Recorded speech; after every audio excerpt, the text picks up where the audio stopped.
This program is made possible by Zoho Corporation.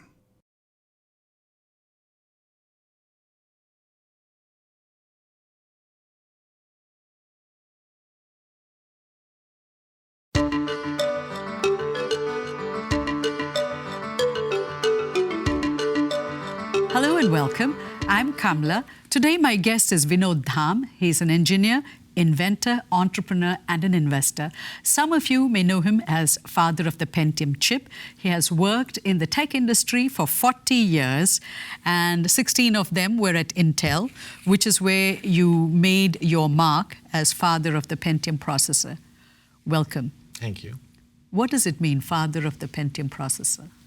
I don't know who came up with that coinage, but it really, to me, always implied that somebody who started the development of the program and took it to its fruition. And the chip was, before that, the chips were known by their numbers, 386, 486. That's right. That's right. The chip prior to that was Intel 486, which also I had stepped in to complete in middle of its development and taken it to make a successful business out of.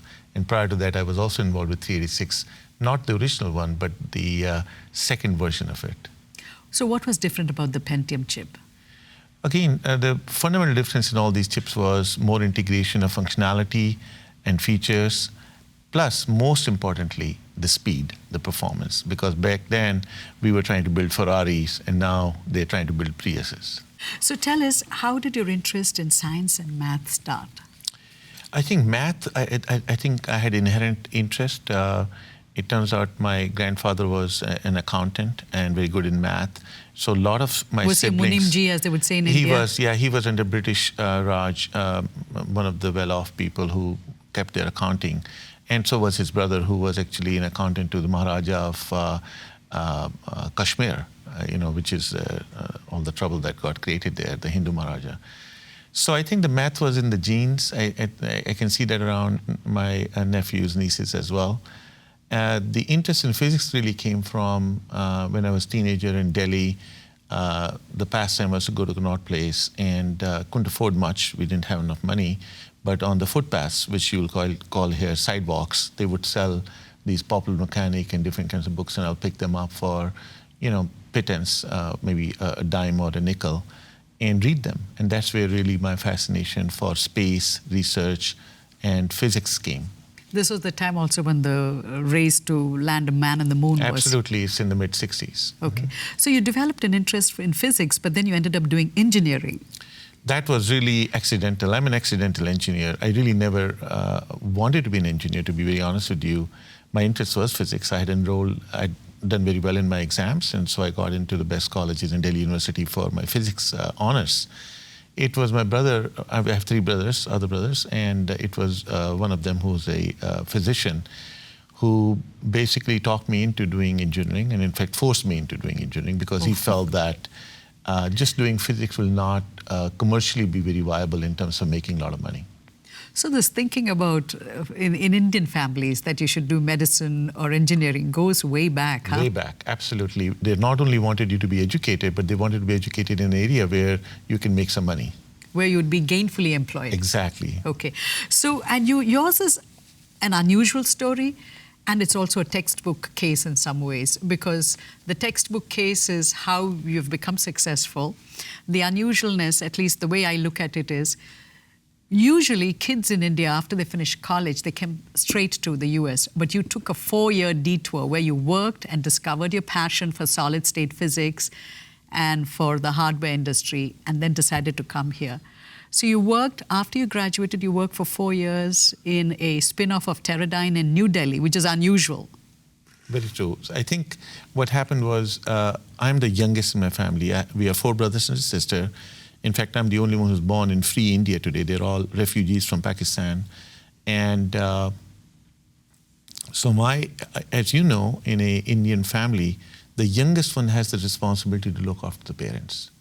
So I do recall having brought this subject up to my parents about coming to America just when I graduated, but it was very quickly thrown out the window because who would take care of us was the answer. And we were quite obedient, if you remember, back in our era. And I didn't even think twice about it, or didn't regret it or cry about it. And I said, fine. And I went on to work at Continental Devices and went my merry way till I again ran into a roadblock of trying to understand what semiconductors are in my day-to-day life of working. Things will happen that I won't understand why they happen, is when my boss said, you need to go get a degree, PhD or a master's in solid-state science to really understand what goes on in these devices. Did he say come to the US? He absolutely said come to US. He was very specific. He himself had worked in Philips Semiconductor in Holland and knew enough about this industry and where the best education was. He specifically said come to United States. And what was his name?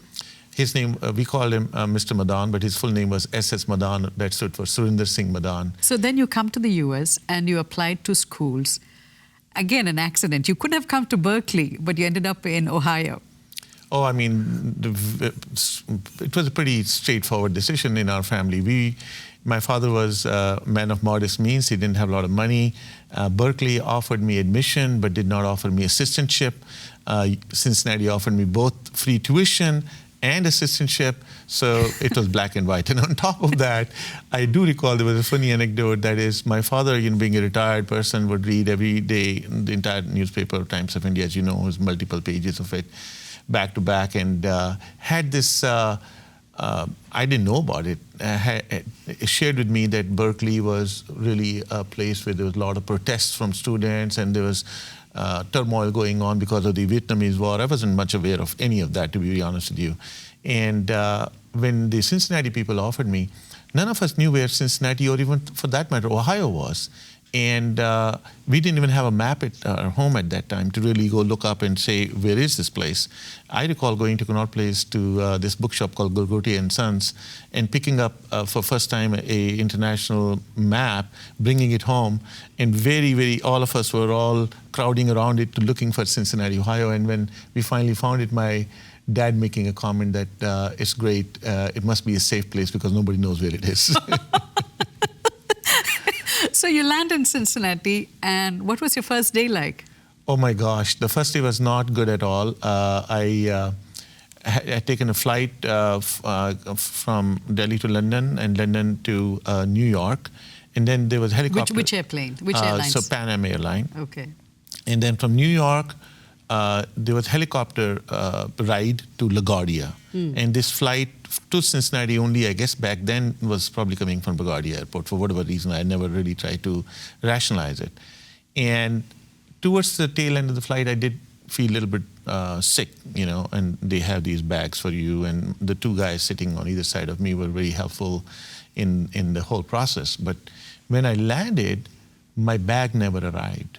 And you know how precious that is. You come from India for the first time, you're even in a plane, and your mom has prepared all these special clothes for you and things. And my typical reaction was what we would do in India.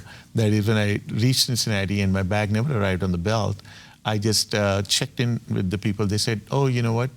It's left in New York, and it'll come at 4 o'clock in the morning, and we'll deliver it wherever you want it to be delivered. And my first reaction was just to sit there. And it was already very late, and I wanted to lie down on the seats at the airport. And they came up to me and they said, no, we don't want you to really stay here and spend the night at the airport. Just go, and we will make sure that you get your bags. So you came without your bags? Yes. Okay. So, I had a similar experience. My bags didn't come too. And that's, first day that happening is a little bit... Did you know anybody at all in Ohio? No, I did not, although...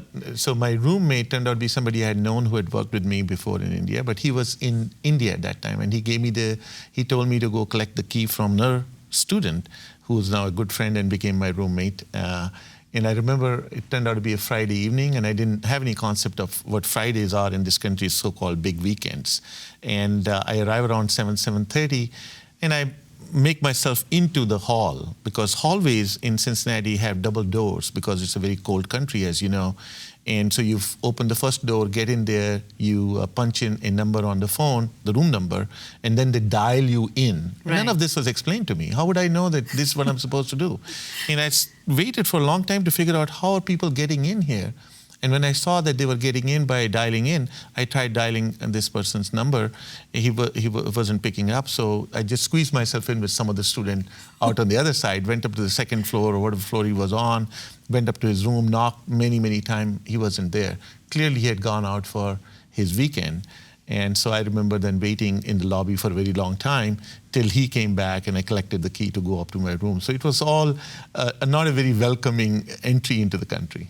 So this was pre-cell phone, pre-Google, pre-everything. Absolutely. So you had to know people. That's right. I mean, all I had to know was this is the room number he is in. I need to go there, collect the key, and then I go back to my own room.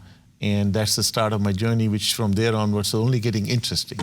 And you came with less than $10 in your pocket. Yeah, I came with $8. Government of India at that time was only offering you $8 for travel. They didn't have enough foreign exchange to give to students. So $8, and then you land up at the International Student Office and ask for a loan from the lady there? Yes, actually, yes, that's right. I think Mary Campbell? day or next day, I had to report to the Foreign Student Director, Mrs. Mary Campbell, who had been corresponding with me all along for a year and a half in terms of offering all this assistantship and free tuition and scholarship and everything. And I just went in to visit with her, and she wanted to just say hello and see how was your trip and, you know, formalities. But I thought that I would collect my monies because there was the efficiency was costing, I think, $150. So 2 people would be in one efficiency, which is a big room. So I needed $75 for that. And the health insurance was $15. So I needed at least $90 to even survive, even if I was not to eat. And I had only $8. So I told her when she was a little confused about why I was taking so long sitting talking to her. I told her that where's my money, and she said, no, we give you the money once you finish your assistantship first month of work. And since I didn't have any, she loaned me enough money to survive for the first few weeks. Okay. So your first 6 months were not that happy, but then you settled down.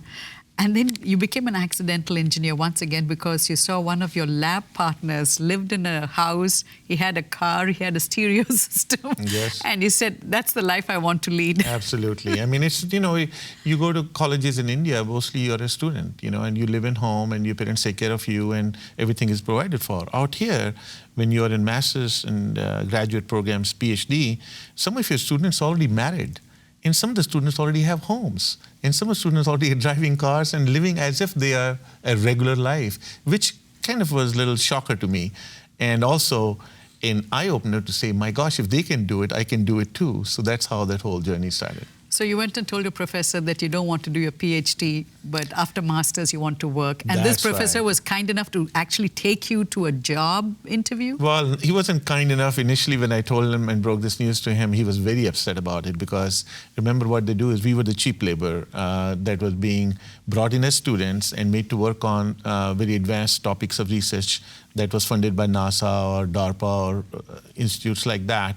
And they were getting funding from these institutes based on giving them a proposal that these 3 students are going to perform this work. And I was one of them. And when I told him I'm not going to perform the work, that really breaks his promise to them. And he was upset about it initially. And it was because he was put in a position to find someone in college who was experienced enough to be brought into NCR because they had a project falling behind schedule, is when he came and made a deal with me saying, if you go and interview, whether you get a job or not, I will let you then go and not finish your PhD, but just the master's and be free to go buy a house and car and live the life you want to live. So NCR, many of us may not know, but in those days it was one of the cutting-edge companies because they made... Absolutely. They were what we call a monopoly in point-of-sale terminals. These are checkout registers. No matter which store you went to in America, when you're checking out with your groceries or clothes or whatever, 9 out of 10 times, the point-of-sale terminal was built by NCR. National Cash Register was the name of the company. Yeah, and that, I believe it was established in 1884, and they made the first mechanical cash register. That's right. So, not only, actually, IBM came out of NCR. Mr. Watson used to work in NCR and had a big feud with their management that led him to go spin out IBM, which became, in its own way, the company we all know today. Got you. So you go and interview at NCR, you get the job. You like you pointed out before we did the interview, that you stood head and shoulders above everybody. You got the job. And you got a salary of how much? The starting salary that year for the graduate student was $16,000, they told me. And since I had worked in India for 4 years in Continental Devices, which is a semiconductor company, they said, we can't assess adequately, what your performance there was or how important the work you did, but we'll give you $2,000 more. So they gave me $18,000. Was that a lot of money? Oh, for me, it was a hell of a lot of money because I was making $325 per month when I came and became $350 6 months later. Then when I became a graduate teaching assistant, it became $645. My gosh, you jump from $645 per month to $18,000 a year, you feel very, very rich. It's about $1,200-1,300 per month Yeah. you're getting. Okay, almost double your salary. Yes, exactly. Okay, so NCR was a short stint. Yes. How did you get into Intel then? Because there you are in the Midwest, in the cold, shivering Midwest. Yeah, NCR was a stop on the way to my life, and it became really important stop, not only for giving me. I worked with a gentleman named Murray Trudell, Dr. Murray Trudell. He was from Bell Labs. He was a Canadian. He actually taught me a lot about how to do research. He was a very research-oriented guy, and we were doing research about how to make cash registers electronics from mechanical. 100 years of this mechanical cash register, how to convert into electronics one. And we came up with some very innovative, creative technologies. We call them non-volatile memories, and I did a lot of work with him. It's during that cutting edge work I was doing with him, we came up with an invention which we patented that got published and were invited by IEEE, which is a very important electrical engineers association, to present the paper in Monterey, California.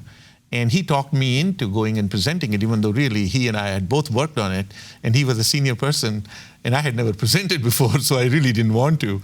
But he talked me into going and presenting, and rest is all history, because not only the paper was very well received, the chairman of the session of that particular conference that I presented in was an Intel guy who was doing similar work in that area, but they were not succeeding very well. And when he saw that we had already done some work in that area, he just picked me up and brought me to Intel. This is 1978. Yeah, this is 1978. His name was Bill Johnson. He was also a PhD from Stanford, and he was in charge of Intel's non-volatile on the side of the memory, electrically programmable, electrically erasable devices. And he's the one who took me out for lunch right after the paper and got a promise out of me that whenever I'm done with wrapping up things at NCR, that I'll come and join Intel. What is non-volatile memory? Non-volatile memory is a memory where when you lose the power or take the battery away or take whatever plug away, it will remember the information, whatever you have kept in it. Okay, so the previous, whatever you're working on. It's like basically the USB you use in your camera today. When you take it out, all the photos are still kept in it. Okay. So they don't disappear even if you're not powered. You're just sitting on the desk. Okay. So then you come to Intel, and that changes your life completely because you get totally involved in making chips and microprocessors. Tell me, what's the difference between a chip and a microprocessor? A microprocessor is a chip. All semiconductor devices are basically chips. That's a generic word for them. Microprocessor is just one category of devices or types of devices that are used for a certain purpose. But the previous devices I worked with non-volatile memories, that I, first few years at Intel were spent doing that, and then I shifted my gear and went into building microprocessors. Okay. What did you learn at Intel when you look at your 16 years? Yeah, I think I learned many things, but one of the most important things I learned was results count at the end of the day. It's not just what you do, but what you do meaningfully. That is, did you make a difference to the bottom line? It's not about just, doing things for the sake of doing it. It's doing things that will commercially make profits. I think was a very important lesson for me because I was a very research-oriented guy until I got into doing that. So it was tied to money directly? Oh, absolutely tied to money. And I think the fairness about, a lot of people use the word meritocracy, but Intel really practiced it. I know that because I came from University of Cincinnati. I only had master's degree. I was this kid from India, but none of that really mattered.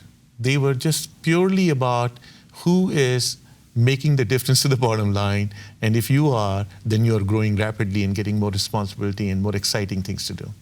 So you probably ended up at least meeting or working with Robert Noyce, all the three great Intel people that come to mind. I had this honor and privilege of knowing Robert Noyce very briefly because he didn't really... and he was one of the co-founders. He and Gordon Moore founded the company. He was a very colorful personality and an amazing guy. I wish he had lived long enough, had long enough life to even make bigger impact in the world. Gordon Moore, of course, the greatest visionary that I have ever met. Moore's Law. not only Moore's law, the kind of things that you would hear when you're in a meeting with him that 30, 40, 50 years later become so true is mind-boggling. And he would say them just as a matter of fact, without even making big claims or doing a lot of spreadsheets. And of course, Andy Grove, who was just the master of managing and strategy and connecting the dots and taking the company from what would have been a smaller, medium-sized company to something that really became world's largest semiconductor company. So if I hear what you're telling, what you learned at Intel is, one is discipline, second is, your product should be tied to money, and third is the focus and strategic focus and vision that all of them displayed. Absolutely. I think one of the things I learned from Andy Grove was how to connect the dots, how to see what's happening in the environment and connect it in a way that you can take it forward and make it bigger and better. Why did you leave Intel? I left Intel for a variety of reasons, but one of the reasons that really finally pushed me over was the fact that, I was 45-year-old at that time, and I had been in Silicon Valley since '79, which was, when I was 29-year-old. So all these years, even back then, although it's taken a different realm altogether right now, startup was something that you fancied about, joining a startup, starting a startup, and this whole phenomenon of taking it public or selling it. And I would always wonder that if I did not do that by being right in the center of gravity where this action is, what would it be like me at my 60s or 70s looking back and saying and feeling sour grapes about why did I miss that chance? I think that finally tipped the balance and pushed me into taking a very baby step, in a way, conservative step of going into a company which actually existed for about 8-9 years, so-called startup, usually don't exist that long, and also in the same arena that I was expert in. So I took a very conservative first step to say, let me try out and see how it goes. Which was the company? NextGen. NextGen. So this was, in what year are we talking about? We're talking about 95. So what was, the dot-com heat had already started at that time? Not really. It was very fascinating. It started just at that time, because I remember accepting the job offer in February and promising to join on May 1st, because in April, a lot of Intel stock option grant were coming due to me. And on May 1st, when I'm going into the company, the CEO of the company actually is on a road show, which I didn't know what stood for. And when I contacted him to say, where are you? He said, I'm on a road show taking company public, which I didn't think was really ready to be taken public based on the data I had seen just a few months prior to it. But he said, you take it public when the timing is right. It's nothing to do with the data. Anyway, there was not much discussion. He was already taking the company public. And the reason he took company public at that time, and I finally found out, was just about at that time, in May, June timeframe, Netscape had gone public. Netscape was a browser company that really took internet into a totally different realm as we know it, because consumers could start using it. So yes, it was right coincident with the start of the internet .com. So NextGen got acquired by AMD. Yes. For? They had a setup of, both companies were public, so they had some kind of a setup. I don't recall exactly what they had decided, but it finally got acquired on the day of acquisition for about $800 million. Okay. Then you went and joined Silicon Spice. That's right. And Silicon Spice then ended up getting acquired for $1.2 billion by Broadcom. Yes. So when you look back, did you ever think you'd be an entrepreneur? Because you're such a conservative guy, you don't like taking risks, you like to make sure that there's enough money. So when you look back, are you stunned at what you have done? Well, I'm not stunned, because to be honest with you, NextGen wasn't my idea. Somebody else had started 9 years ago, and then I came in. I added value in terms of what I knew about it and how to make it more exciting, because the chips they were developing, for example, were all proprietary. And I said, this will not fly. You need to make them compatible with industry standards, which was a huge breakthrough for them, is why AMD bought them. So I think things of that nature help bring a lot of value. And my name and my background and my having worked at Intel were all of great value to AMD in terms of acquisition. And Silicon Spice also was started by 20-something crowd from MIT with the very crazy idea of reconfigurable computing, which even though I spent a whole day going through it ahead of time, I did let them finish whatever they had started when I joined. They already were in business for a few months or maybe a year. And it didn't work out. I did, by the way, with the help of some other senior members of the team, do create a second version of that company in a different product called Voice over IP, and sold that to Broadcom for $1.2 billion. To that extent, I do take credit for having done what I did in Silicon Spice, but it wasn't my idea. I only have a minute, so I just want to quickly ask you, what was the role that your wife played in your success? I think it's a very, very crucial role that actually never comes to forth. It's the steady hand that's behind you, always giving you the affirmation that you need, both in the times when you're related and times especially when you are down in the dumps.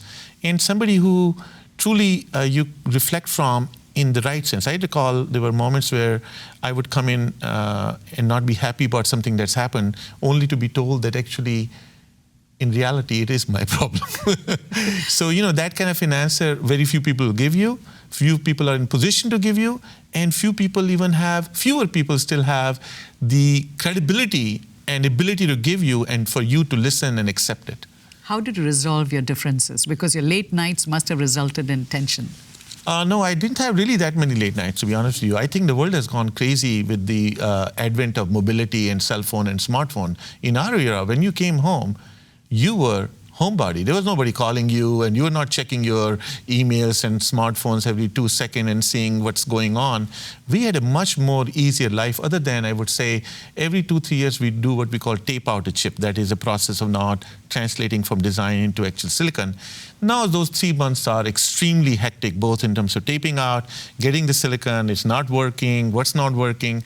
Those days will be late nights. But I would say by and large, life was not as crazy as it is these days.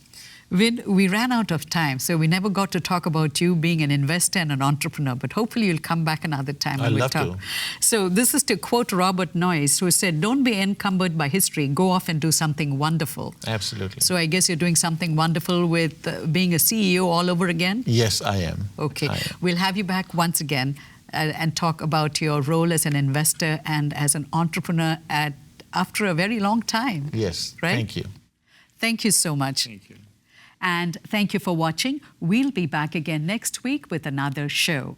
And if you missed any of our shows, you can watch them on our YouTube channel.